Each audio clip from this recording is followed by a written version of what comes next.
Halo guys, ketemu lagi bareng gue Adele di channel Real Horror Story.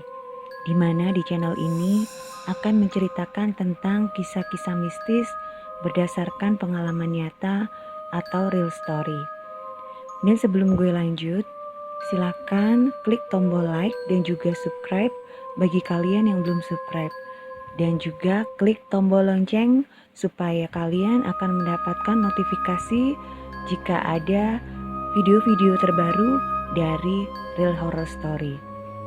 Dan juga jangan lupa untuk komen serta share jika kalian suka dengan channel gue ini. Hai guys, kali ini gue bakalan ceritain tentang pengalaman yang dialami oleh seorang driver mobil jenazah. Nah, sebut aja si bapak ini Pak Tito. Pak Tito ini adalah seorang driver mobil jenazah ya guys. Kebetulan saat itu beliau harus mengantarkan jenazah ke luar kota. Dan jarak yang ditempuh itu memang cukup jauh karena tempat atau rumah dari korban yang harus dia antarkan. Jadi jenazah yang harus diantarkan itu berada di daerah pedesaan gitu yang emang jarak tempuh dari kotanya itu cukup jauh.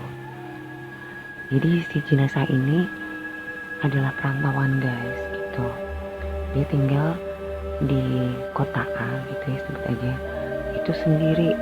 Nah kebetulan orang ini sakit gitu ya, dan akhirnya meninggal. Nah sementara keluarganya itu berada di luar kota, dan keluarganya bukan termasuk keluarga yang kaya gitu guys. Jadi nggak bisa untuk jemput gitu. Ya keluarganya hanya orang desa biasa gitu. Nah akhirnya dari pihak rumah sakit mengutus Pak Tito untuk mengantarkan jenazah orang ini pulang ke rumahnya gitu. Dan akhirnya berangkatlah sudah si Pak Tito, dan dia didampingin oleh satu kru dari mobil jenazah gitu. Jadi mereka berdua mengantarkan jenazah ini pulang ke desanya gitu. Nah karena jarak tempuh yang harus dilalui itu memang sangat jauh gitu, jadi adalah lebih dari 10 jam perjalanan gitu. Dan itu sudah masuk hampir tengah malam guys. Si Pak Tito ini udah mulai ngantuk gitu. Nah mereka ini kan berdua udah gantian nyupir gitu ya. Jadi salah satu krunya ini juga bisa nyupir guys, dan mereka tuh sudah bergantian. Dan entah kenapa malam itu mereka tuh benar-benar lelah gitu ya. Dan si Pak Tito ini agak mengantuk. Kan bahaya ya kalau nyetir sambil ngantuk gitu. Nah akhirnya mereka memutuskan untuk berhenti sejenak gitu, untuk beristirahat. Kebetulan ada sebuah warung gitu ya, kayak warteg gitu guys. Akhirnya mereka berhenti gitu untuk lepas penat gitu. Ya sekedar ngopi atau ngerokok dulu lah gitu sebentar. Nah akhirnya mereka turun kan, mereka berhenti di warung itu dan mereka turun, kemudian memesan segelas kopi gitu dan merokok gitu kan. Terus mereka ya sedikit ngobrol-ngobrol lah si Pak Tito ini dengan krunya gitu. Nggak lama mereka berada di warung itu, hanya sekedar untuk istirahat gitu. Dan mereka bermaksud untuk melanjutkan perjalanan lagi gitu. Kemudian si Pak Tito ini kan mendatangin penjualnya gitu. Dia bermaksud untuk membayar kopi yang sudah dipesan oleh mereka gitu. Nah, saat Pak Tito mau bayar, dia kan bayar otomatis hanya 2 kan, karena dia kan cuman berdua nih sama krunya. Nah, si ibu yang punya warung itu bilang, "Pak, tadi kopinya 3." Nah, Pak Tito kan bingung gitu, "Loh kok 3? Kan saya cuma berdua, Bu," gitu. Terus si ibunya tadi bilang, "Enggak Pak, tadi temennya ikut minum kopi juga." Terus Pak Tito bingung, temennya mana? Terus dia nunjuk ke temennya dia kan, yang krunya itu. "Maksudnya dia, Bu? Nah kalau dia kan berarti cuma berdua." Terus si ibunya ngomong lagi, "Bukan Pak, temennya satu lagi. Tadi turun dari mobil. Dia pesen kopi, cuman dia duduknya di pojok sana gitu. Pakai baju merah," kata dia gitu. "Pakai kaos merah Pak, tadi pesen kopi juga. Itu kopinya masih ada, cuman nggak habis. Dia udah balik lagi masuk ke mobil," kata si ibunya tadi. Nah si Pak Tito ini kan bingung gitu. Terus dia ngelihat ke arah kopi yang ditunjuk sama ibu pemilik warung tadi. Dan emang bener guys, di meja pojok itu ada segelas kopi. Cuman emang kopinya itu belum habis. Jadi hanya habis, gak ada separuh lah gitu. Terus si Pak Tito bingung, kaos merah, siapa yang pakai kaos merah? Sementara mereka cuma berdua gitu. Nah terus si krunya Pak Tito ini yang akhirnya dia agak pucet gitu kan. Si Pak Tito kan bingung, terus nanya kan ke krunya, "Kenapa kamu?" gitu. Terus si krunya ini kan sedikit membisik. Nah, jadi berkata tapi sedikit berbisik gitu ke Pak Tito, "Pakai kaos merah? Itu jenazah yang di belakang kan pakai kaos merah," kata dia gitu. Nah si Pak Tito kan bingung. Terus ini masa dia mau minum kopi sih gitu, kan dia udah meninggal, kata si Pak Tito gitu. Nah karena akhirnya Pak Tito yang gak mau debat gitu kan, dan yang dipesankan juga cuma segelas kopi, entah siapa yang pesan, si Pak Tito ini akhirnya membayar guys gitu. Jadi dibayar udah semuanya gitu, 3 gelas kopi itu.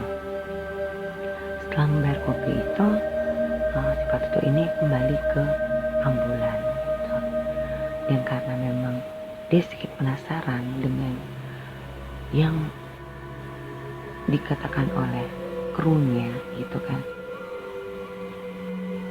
dia memastikan posisi jenazah yang dia bawa, apakah benar jenazah yang dia bawa itu pakai kaos merah gitu. Karena dia juga lupa ingat guys, sebenarnya dia ngerti, cuman dia hanya mastiin aja gitu.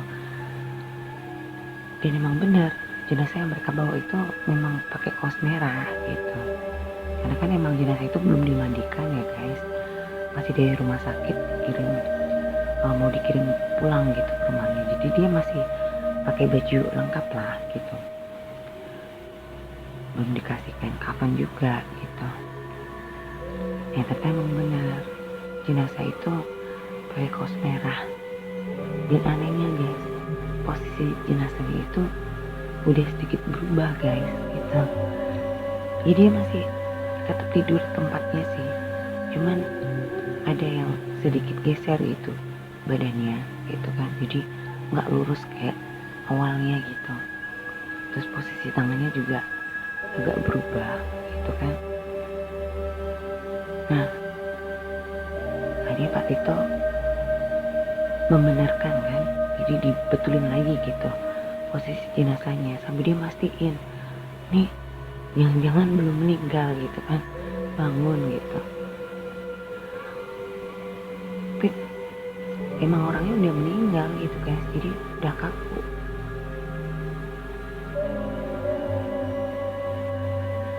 Dan ya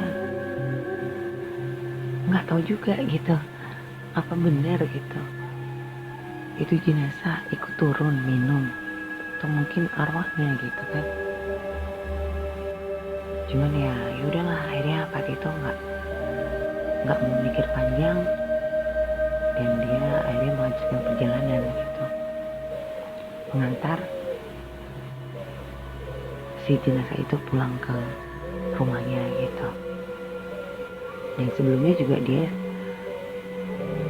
sudah berdoa gitu ya guys. Jadi sebelum melanjutkan perjalanan, si Pak Tito ini dan krunya berdoa gitu untuk keselamatan mereka berdua gitu ya, agar diberi keselamatan, bisa tiba di desa tempat jenazah itu tinggal dengan selamat dan tidak ada halangan apa-apa lah ya gitu.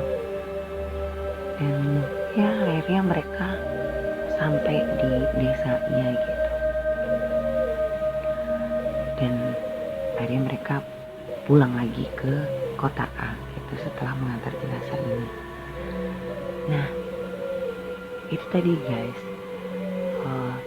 cerita tentang kisah pengalaman mistis yang pernah dialamin oleh seorang driver mobil jenazah gitu, dimana ada kejadian aneh yang dialamin saat mengantar jenazah pulang ke rumahnya gitu.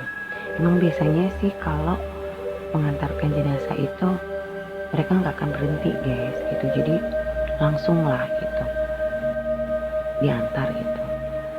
Cuman karena memang kondisinya malam itu si Pak Tito ini benar-benar mengantuk gitu kan, dan lelah, krunya juga lelah. Kalau dipaksain takut nanti terjadi hal-hal yang nggak diinginkan gitu, bisa aja nabrak gitu kan. Akhirnya Pak Tito memutuskan untuk berhenti sejenak untuk minum, dan dia nggak nyangka gitu kalau ada orang ya entah itu orang atau bukan, yang ikut minum kopi dan dengan pakaian yang sama dengan pakaian yang dipakai oleh jenazah yang mereka bawa. Dan anehnya memang di warung itu kebetulan malam itu sepi guys gitu, jadi memang cuma mereka berdua yang lagi minum kopi, gak ada orang yang datang lagi gitu. Jadi nggak tahu juga itu siapa gitu. Cuman emang bener waktu dicek itu posisi jenazah juga udah berubah, nggak kayak semula gitu. Ya itu tadi cerita episode kali ini guys. Semoga kalian suka dengan cerita gue kali ini. Kalau kalian suka dengan cerita gue kali ini, jangan lupa untuk klik tombol like ya, dan silakan juga untuk komen serta share cerita gue kali ini. Dan buat kalian yang baru aja nemuin channel gue ini, silakan untuk klik tombol subscribe dan jangan lupa untuk nyalakan loncengnya, sehingga kalian akan mendapatkan notifikasi saat ada episode-episode terbaru dari Real Horror Story. Buat kalian juga yang kepengen gabung bercerita di channel gue ini, kalian bisa share ya pengalaman-pengalaman mistis kalian ke email Real Horror Story yang tercantum di deskripsi. Jadi nanti kalian bisa lihat di deskripsi, di situ ada email dari Real Horror Story dan kalian bisa kirimkan cerita-cerita kalian ke sana.